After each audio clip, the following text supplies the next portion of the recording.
Lands కన్నా, stocks కన్నా, ఇంకా రకరకాల ఇన్వెస్ట్మెంట్స్ కన్నా కూడా గోల్డ్ అనేది ఎప్పటికీ perfect and genuine and safest investment అనేది ప్రూవ్ అవుతూనే వస్తుంది. ఎంత ఎంత ఎంత పెరుగుతూనే ఉంది పెరుగుతాం. 2021లోనే మనం చాలాసార్లు అనుకున్నాం ఈ ప్రైస్ వెళ్ళి వెళ్ళి ఎక్కడ ఆగుతుంది. నాకు తెలిసి ఈ ఇయర్ ఎండ్ అయ్యే లోపు 1,00,000 టచ్ అవుద్దేమో అనే ఫీలింగ్ వస్తుంది గోల్డ్.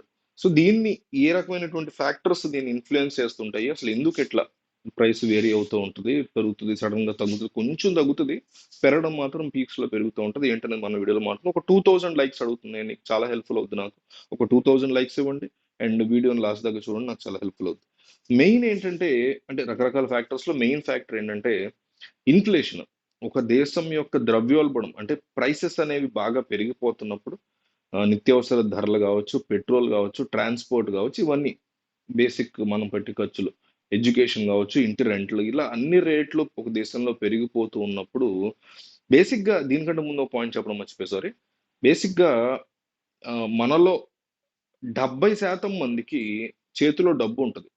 దాన్ని ఎక్కడన్నా పెట్టి దాన్ని కొంచెం అయినా పెంచుకోవాలి. కొంతమంది దురాశకి డబ్బులు చేయాలనుకుని బెట్టింగ్ లేసి పోగొట్టుకుంటుంటారు. ఆ ఖాతా వాళ్ళని ఒక 10-20% తీసేస్తే మిగిలిన 50% పీపుల్ ఒక సేఫెస్ట్ ఇన్వెస్ట్మెంట్ లో పెట్టాలి. ఎఫ్డి పెట్టాలా, ల్యాండ్లు కొనాలా, ఇది చేయాలా, అది చేయాలా అని.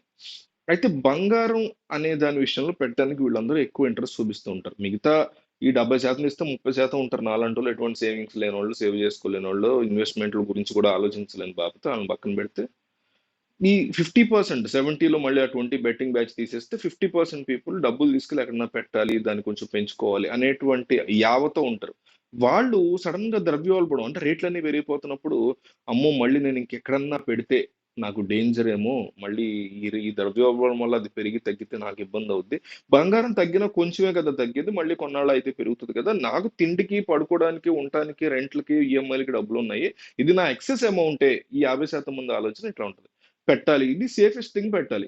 రేపు పొద్దున అది తగ్గినా కొంచెమే తగ్గాలి తప్ప, వస్తే మాత్రం కొంచెం బెటర్ గా రావాలనే ఉద్దేశంలో మీకు కోవిడ్ తర్వాత ఈ రకమైన ఆలోచనలు బాగా పెరిగినాయి. కోవిడ్ తర్వాత స్టాక్ మార్కెట్లు కానీ, ల్యాండ్స్ కానీ, అంటే ఆ, ముఖ్యంగా గోల్డ్ విషయంలో ఒక పాయింట్ చెప్పడం మర్చిపోయేది ఏంటంటే, మీకు టాంజిబుల్ ఎసెట్ స్టాక్స్ కానీ, ఇంకొకటి కానీ, ఇంకొకటి ల్యాండ్ కానీ, ఇవన్నీ అంటే ల్యాండ్ ఈజ్ ఆల్సో టాంజిబుల్ కానీ గోల్డ్ అంత టాంజిబుల్ అంటే చేత్తో ఇట్లా పట్టుకోదగ్గ, మన కళ్ళ ముందు రోజు చూసుకోదగ్గ యాసెట్.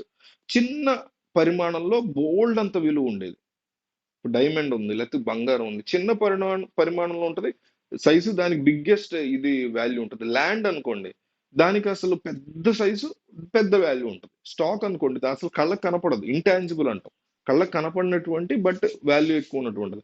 సో సేఫెస్ట్ మీన్స్ ఈ ప్రభుత్వం లేకపోతే స్టాక్ మార్కెట్ వీళ్ళు ఎవరు మెయింటైన్ చేయగలరు, నా దగ్గరే ఉంది, ప్రపంచవ్యాప్తంగా యాక్సెప్టెన్స్ ఉంది, సో నేను అమ్ముకుంటా కొనుక్కుంటా అనేటువంటి మెంటాలిటీ. దీనివల్ల పోస్ట్ కోవిడ్ ప్రపంచం ఎటు వెళ్తుంది, ఏమవుతుంది, బతుకుంటామా పోతామా అనేటువంటి భయంలో గోల్డ్ కి విపరీతమైనటువంటి డిమాండ్ పెరుగుతూ పెరుగుతూ 2019 తర్వాత నుంచి గోల్డ్ యొక్క ప్రైస్ ప్రపంచవ్యాప్తంగా పెరుగుతూ పెరుగుతూ వచ్చింది.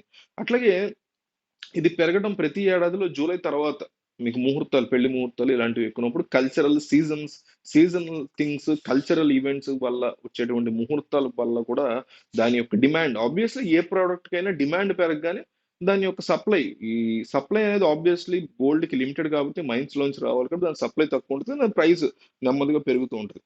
అట్లాగే యుఎస్ డాలర్ కి గోల్డ్ కి మధ్య ఇన్వర్స్ రిలేషన్షిప్ ఉంది. యుఎస్ డాలర్ ఎప్పుడైతే తగ్గుతుందో మిగతా కరెన్సీ ద్వారా గోల్డ్ కొనేటువంటి అవకాశం పెరుగుతుంది కదా, యుఎస్ డాలర్ యొక్క వాల్యూ పడిపోతుంది. సో వేరే కరెన్సీ, ఇండియన్ కరెన్సీయో, ఎన్నో, ఇంకొక రష్యన్ రూబల్స్, పౌండ్స్, వేరే వాటి ద్వారా బంగారాన్ని కొనేటువంటి అవకాశం మనకు పెరిగినప్పుడు కొనడానికి ఎగబడతారు.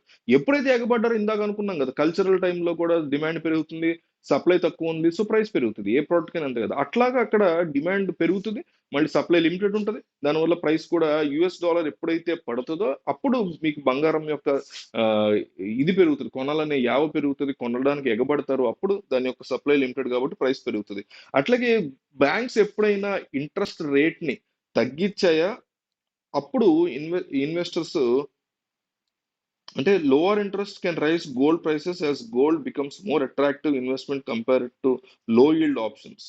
అంటే ఎప్పుడైతే ఇంట్రెస్ట్ రేట్లనేవి బ్యాంక్స్ తగ్గిస్తాయో, అప్పుడు గూడా గోల్డ్ ప్రైసెస్ పట్ల అంటే గోల్డ్స్‌ని కొనాలి అనే దాని గురించి డిమాండ్ పెరుగుతూ ఉంటది. దానివల్ల గూడా ఈ రకమైనటివి జరుగుతాయి. అట్లాగే ఈ రష్యాకి సంబంధించి, యుక్రెయిన్‌కి సంబంధించి యుద్ధాలు గావచ్చు, హమాస్ ఇష్యూసు, ఈ గాజా, పాలస్తీన్ కాన్‌ఫ్లిక్ట్స్ వీటి వల్ల కూడా ప్రపంచం ఎటువైపు వెళతది అనేది అంటే మనకి కొన్ని కొన్ని దేశాలకు ఒక్కొక్కలాగా ఉంటది ఇంపాక్ట్. ఆ దగ్గరలో ఉన్నటువంటి దేశాలకు ఉండేటువంటి ఇంపాక్ట్ ఎక్కువుంటది. ఆ టైంలో అమ్మో! ఇదేదో రచ్చ నడిచేలా రేపు మనం బతుకుంటాం, పోతాం తెలీదు. మన దగ్గరున్న రూ. 4ని మనం సేఫెస్ట్ ఇన్వెస్ట్‌మెంట్ అయిన గోల్డ్‌లో పెట్టేసుకుందాం అని ఆ చుట్టుపక్కల ఉన్నటువంటి కంట్రీస్ ఇట్లాంటి ఒక భయాన్ని, ఒక పానిక్ సిట్యుయేషన్ గాని, ఒక ప్రపంచ జియో పొలిటికల్ ఇప్పుడు ట్రంప్ వచ్చినప్పుడు ఒకలాగా ఉంటది. లేకపోతే పుతిన్, మోడీ కలిసినప్పుడు ఒకలాగా ఉంటది. ఇట్లాంటి జియో పొలిటికల్ ఇష్యూస్ కూడా ఆహ్, గోల్డ్ యొక్క ప్రైస్‌ని ఎఫెక్ట్ చేస్తూ ఉంటాయి. ఇంకేమేమి ఇష్యూస్‌ని ప్రైస్‌ని ఎఫెక్ట్ చేస్తూ ఉంటాయి. మీరు గోల్డ్ విషయంలో మీకున్నటువంటి ఎక్స్‌పీరియన్సెస్ ఏంటనేది మీరు క్లియర్ కట్‌గా కామెంట్ చేయండి. నేను ప్రతిదానికి రిప్లై ఇస్తా. కింద పిన్ కామెంట్‌లో ఉన్నటువంటి ఓపెన్ చేస్తే అది మీకొక పిన్ మెసేజ్ ఉంటది. అందులో ఆడియో వినండి. ఆ గ్రూప్ దేని గురించి ఏంటనేది చూడండి. ఆ గ్రూప్‌లో జాయిన్ అవ్వండి. మీకు అప్డేట్స్ అవి వస్తుంటాయి. అట్లాగే ఇందాక అడిగినట్టు ఒక 2000 లైక్స్ అడుగుతున్నా అంతే నేను. దయచేసి నాకు ఆ లైక్ ఇచ్చి మీరు మిగతా వీడియోలు చూడడం కంటిన్యూ చేయండి. నాకు అది చాలా హెల్ప్‌ఫుల్ అవుతది ఆ లైక్.